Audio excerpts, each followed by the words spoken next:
Let's dive in, though, to our top Week 9 defensive streamers of the week. And there's a bunch of good ones out there. My favorite is New Orleans, 35% rostered. They're 7-point favorites here, facing a Panthers team that has under a 19 implied point total. They've given up the 8th most points to defenses on the year. But then if you look at just Bryce Young-led games, we already saw the Saints face them, and they had 14 points against Bryce Young in Week 1. They also gave up 11 and 7 fantasy points to defenses when Bryce Young started. They have not scored more than 14 points in a single Bryce Young start. They've given up 2 or more sacks in every time Bryce Young has started, 2 or more turnovers in every time Bryce Young has started. Yeah, it is a great spot to get your Saints in. No matter how bad that defense has been, it's been a little more sticky to follow the bad offense, especially those that give up points to defenses.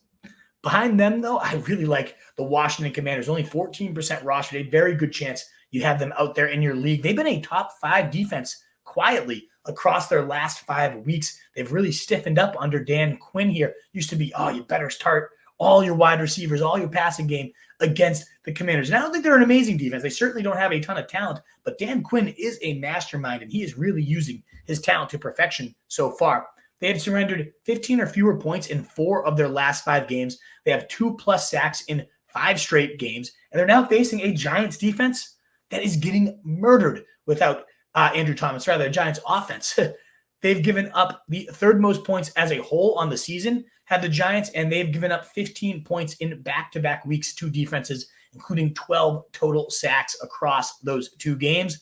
So fire up your Commanders, and they will be rapidly aggressive and attacking Daniel Jones here. I think it is a great spot to get them in. And then the last defense I feel great about, with 2 other sleepers I'll throw out there to you, are the Cincinnati Bengals. I shouldn't say I feel great about them. They've been an atrocious defense. And they're a major reason why the Bengals have completely underwhelmed this season.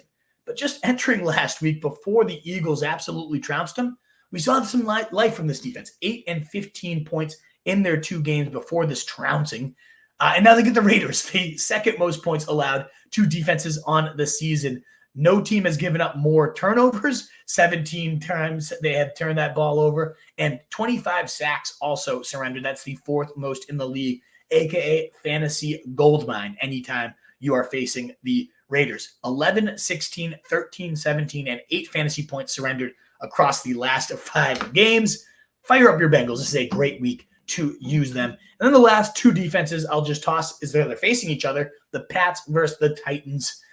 Both under 5% rostered. So if you miss out on any of those first 3, you're going to get one of these. And yeah, the Titans give up the most points to defenses by a mile on the year. 24, 11, 21, 2, and 3. Then 11 and 16 points given up in both of Mason Rudolph's first 2 starts of the year. He's turned the ball over twice or more in both of his games. And they've so this team, it looks more competent on paper with Mason Rudolph's in there, because you can't really get much worse than what Will Levis was doing. But ultimately, it's still not good at all. So maybe the Pats defense, who they continue to trade away any good player they have. I don't love them. They haven't had more than they've had 1 or fewer points in 3 straight weeks. So I don't love my Pats defense here. I'm not trying to go out of my way to start them, but the matchup is potentially there, as it is for the Titans, who, again, starting a defense that just gave up 52 total points. Yeah, probably not the best of ideas here, unless you really do miss out on all 3 of those other ones. But no team has surrendered more sacks or a higher pressure rate than the Patriots, who continue to get more and more injured up front. Jacoby Brissett will likely be filling in for Drake May on this game. And you take out last week against the Jets, which you can't really necessarily just throw out. The offense did look decent with Jacoby Brissett. But before that, we had 9, 12, 6, 22, and 16 points given up by the Patriots defense, or rather the defenses had scored against the Patriots offense. So really good spot for the Titans, who I think their defense is not quite as bad as it's looked against the Lions and those different. Maybe it is. They just had Snead out, so who knows? But I would definitely first go to, again, the Saints, the Commanders, and then the Bengals would be my top 3 options. Hopefully you don't have to mess around in the weeds of that Patriots-Tennessee disgusting slot fest we're about to get. What is up, you fantasy wolf? Thanks so much for tuning in. If you haven't already, share your thoughts in the comments, check out some more videos, and join the newest Wolfpack by subscribing below.